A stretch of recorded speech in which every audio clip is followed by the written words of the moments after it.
nila dito. Meron yung Metropolitan Area Underground Channel. Tapos, Parang malaking dam sa ilalim ng lupa ng Japan. Kunwari, mulan doon nilalagay.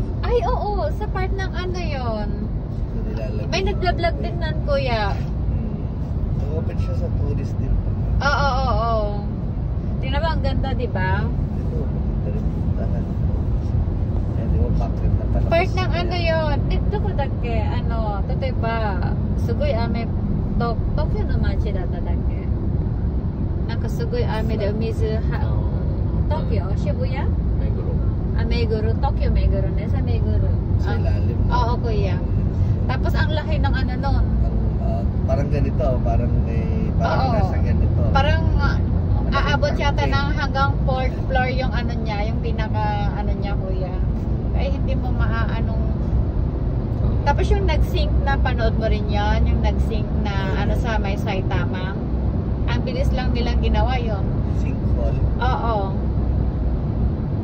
Sabi ko pag sa Pilipinas, ano kuya, sa ilalim may nag-leak na tubig kasi ang paligid niya puro mga building na ano. Nag-leak, parang nag-leak yung hose yata hanggang ano.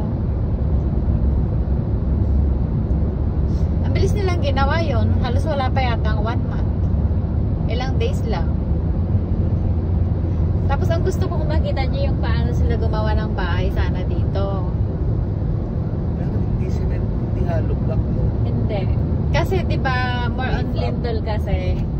Pero sa Okinawa parehas sa ano sa Pilipinas. Hollow block.